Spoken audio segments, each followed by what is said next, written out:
সফল প্রধানমন্ত্রী দেশনেত্রী গণতন্ত্রের জন্য যিনি দীর্ঘদিন আন্দোলন করেছেন, আমাদের আপসহীন নেত্রী দেশনেত্রী বেগম খালেদা জিয়া, আল্লাহ তাআলা ওনাকে জান্নাতের সর্বোচ্চ মাকাম দান করুক। আমি সেই সাথে শ্রদ্ধা করে স্মরণ করছি আমার চাচা মরহুম সরকার শহীদুল ইসলাম শহীদ সাহেবকে, ওনাকে আল্লাহ জান্নাতের সর্বোচ্চ মাকাম দান করুক। আর আরো অনেকেই, আমাদের ওসমান ভাই, অনেকেই গত হয়ে গেছেন। এইখানে আমরা একসাথে সকলে বসে রাজনীতি করেছি। সকলকেই আল্লাহ জান্নাতের সর্বোচ্চ মাকাম দান করুন। আমরা যারা আজকে এখানে এসেছি, আমরা সকলেই একদম বিএনপির গোড়া থেকে, আমরা বিএনপি পরিবারের সন্তান। আমার বাবা মরহুম মনসুর আলী সরকার প্রতিষ্ঠাতা যুবদল হাবিবুল্লাহ ফকিরের কমিটিতে যুবদলের একটা সম্পাদক পোস্টে ছিলেন। আমার বংশের মতো সরকার শহীদ ছাড়া আর সকলেই বিএনপি পন্থী ছিলেন। জাকির কাকার আছে, শাহজাহান সরকার থেকে শুরু করে তো সকলেই। যাই হোক, আমরা খন্দকার আব্দুল গফুর মন্টু, খন্দকার আব্দুল রাজ্জাক লাল মিয়াদের সাথে, আমরা জাকির কাকাদের সাথে রাজনীতি করেছি। আমরা বৈষম্যের শিকার হয়েছি। তারাও পারিবারিক ভাবে তারা সমস্ত কিছু করেছে। সে 2000 সালে যখন একটা কলেজ কমিটিকে কেন্দ্র করে আমাদের ভিতরে একটি দ্বন্দ্ব শুরু হয়। আমরা চাই কাউন্সিল, উনি চাই পকেট কমিটি। তখন মরহুম আমাদের ছাত্র দলের সভাপতি ইসাক ভাই, রতন ভাই, আমরা সকলে মিলে জাকির কাকা, আনোয়ার ভাই, বিল্লাল ফকির মরহুম, বিল্লাল মাস্টার, আমাদের কৃষক দলের সাবেক সভাপতি মরহুম আইনুদ্দিন প্রয়াত কয়েকদিন আগে, যারা সহ আমরা ঐক্যবদ্ধ হয়ে এটা আন্দোলন করে, আমাদের কোন কমিটি ছিল না, দাঁড়ানোর জায়গা ছিল না। তখন সাবেক বিচারপতি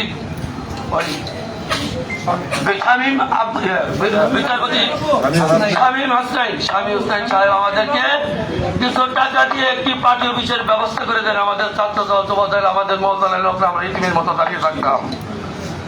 তারপর এই জন্য একটু কথা বাড়ালাম, আমাদের কোনো কমিটি ছিল না। তখন কেন্দ্রীয় ছাত্র দলের আইন বিষয়ক সম্পাদক ছিলেন আজকের এই জননন্দিত নেতা অ্যাডভোকেট মোহাম্মদ আলী ভাই। আর আমাদের জেলা ছাত্র দলের সভাপতি ছিলেন ওই আহমেদ শাকিল ভাই। ওই শাকিল ভাইকে ওই কেন্দ্র থেকে নির্দেশ দিয়ে কমিটি ভেঙে দিয়ে আমাদেরকে কি ছাত্র দলের কমিটি উপহার দেন। যে কমিটি থানার আহ্বায়ক ছিলেন খন্দকার ইসাক ভাই, আর আমাদের এম.এ. রতন ভাই সদস্য সচিব, আর পৌর ছিলেন আমাদের সরকার মনিরুজ্জামান বড়মণি ভাই, আর ছিল মোতালেব ভাই।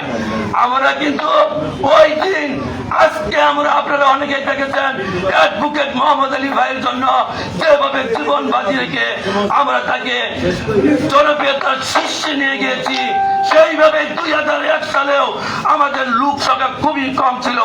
আর খন্দকার আব্দুল গফুর মন্টু অনেক জনপ্রিয় ছিল।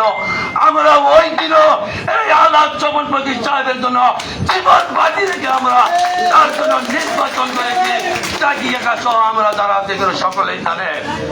এই জন্যই বললাম যে তখন কাজ করলে নিবেদিত। আমরা তখন স্বপন ফকিরের জন্য করেছি, আবার এবার মোহাম্মদ আলী ভাইয়ের জন্য করেছি। যাই হোক, আমরা বিএনপির বাইরের কেউ না। আমরা ওই আমাদের একটি কথা যে আমরা কিন্তু বারবার বৈষম্যের শিকার হয়েছি। আমরা 1992 সালে বাংলাদেশের সর্বোচ্চ জনপ্রিয় আমাদের বৃহত্তর ময়মনসিংহের যিনি নেতা ছিলেন, যা আরো 100 বছর পরে আমরা পাবো কিনা, বিএনপির প্রয়াত মহাসচিব ব্যারিস্টার আব্দুল সালাম তালুকদার, তিনি স্থানীয় ও পল্লী উন্নয়ন সমবায় মন্ত্রণালয়ের মন্ত্রী ছিলেন। উনি আমাদের এখানে নির্বাচন করতে এসেছিলেন, তাকে আমরা নির্বাচিত করতে পারিনি। আর আমরা তখন যে ছাত্রলীগ, যে কায়সার চৌধুরী, তাদের সাথে আমরা প্রত্যেকটা আন্দোলন সংগ্রামে আমরা তাদের মুখোমুখি মোকাবেলা করেছি। আমরা সেই বিএনপি আজকে এখানে ওই কাতারে অনেক নেতৃবৃন্দ এখানে আছে। তারপর 2001 সালে আমরা আমাদের কাঙ্ক্ষিত তখনকার নেতা আমরা আলাদ স্বপন ফকির সাহেবকে নির্বাচিত করতে পারিনি। আবার 2018 সালেও যেহেতু আমাদের তখন একতরফায় ভোট হয়েছে, সরকার সত্যি নির্বাচিত করতে পারিনি। এখন আমরা এই যে 2026 সালেও আসে আজকে যখন বিএনপির গণজোয়ার তৈরি হয়েছে, আমাদের আপসীন নেত্রীকে আমরা হারিয়েছি, সেখানে সবচেয়ে জুলুম শিকারে নির্যাতন হয়েছেন এই জিয়া পরিবার, যেখানে আমাদের গণতন্ত্রের মা খালেদা জিয়াকে বাড়িছাড়া করেছেন, অমানসিক নির্যাতন করেছেন আমাদের ভারপ্রাপ্ত নেতা তারেক রহমানকে। সেই আওয়ামী লীগের সাথে আমাদের কোন সখ্যতা থাকতে পারে না। আমাদের মৌলিক যে অধিকার, সেই মৌলিক অধিকারের মধ্যে চিকিৎসা একটা, সেই চিকিৎসা সাবেক 3 বারের প্রধানমন্ত্রী, একজন সাদা মতানের ওয়াইফ, একজন রাষ্ট্রপতির ওয়াইফ, একটা দলের নেত্রী, সে কিন্তু সামান্য একটা চিকিৎসার পর্যন্ত সুযোগ পায় নাই। তাই আমি বলতে চাই আমরা সকলে এইবার সকল ভেদাভেদ ভুলে গিয়ে আমরা ধানের শীষকে বিজয় করি। আমরাও ধানের শীষের বাইরে না, ধানের শীষের রন্ধে রন্ধে রন্ধে আমাদের মিশা।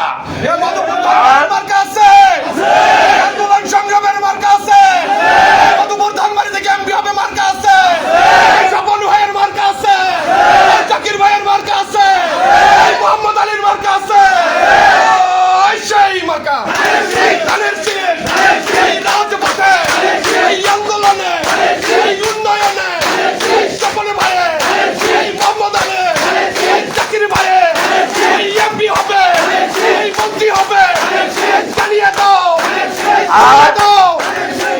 আর অ্যাডভোকেট মোহাম্মদ আলী, ঠিক আছে, উনি জনপ্রিয় ছিলেন। এখন কে আসতো, কে হয়তো নমিনেশন চেয়েছে, তার আগে বক্তব্য অনেক দিয়েছি আমি আমার গ্রুপকে জেতানোর জন্য, আমার নেতাকে জেতানোর জন্য। আপনারা বলেছেন, এই জন্য অনেক সময় অনেক কথাই বলেছি।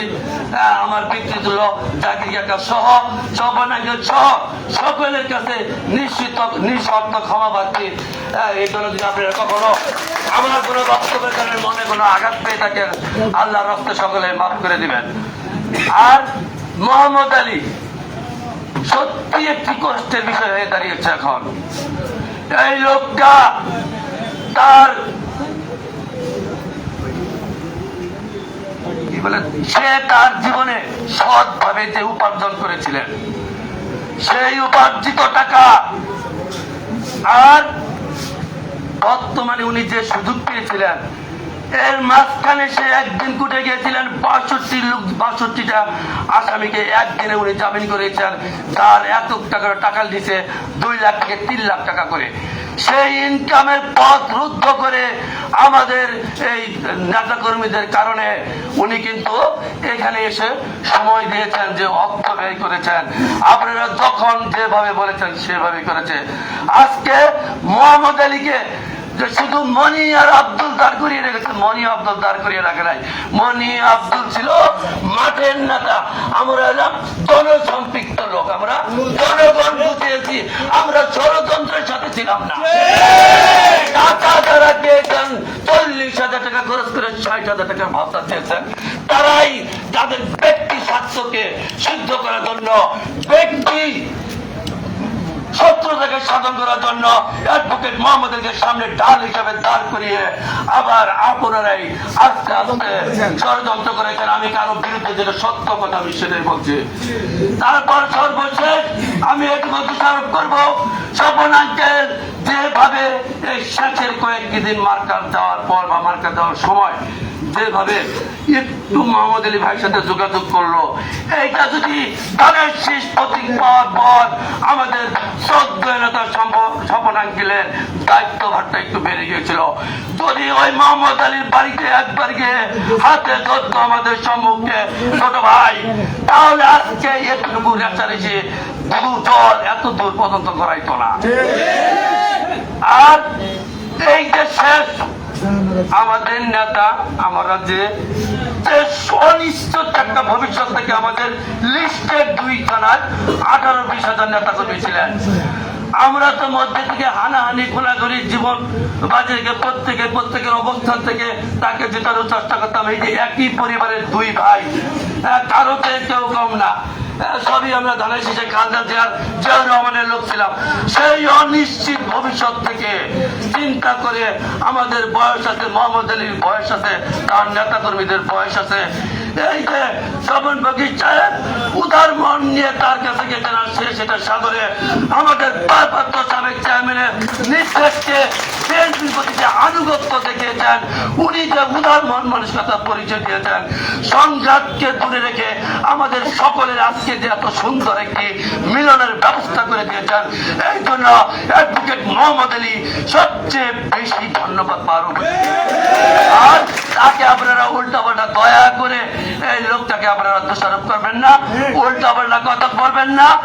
আর আপনারা সকলে আমাদের আজকে যারা বিভিন্ন নেতাকর্মী লোকরা এখানে এসেছে, প্রত্যেকে আমরা যেন ঐক্যবদ্ধ ভাই ভাই হিসাবে প্রত্যেকে চলাফেরা করতে পারি, প্রত্যেকে যেন তার প্রাপ্য সম্মান দিয়ে চলতে পারি।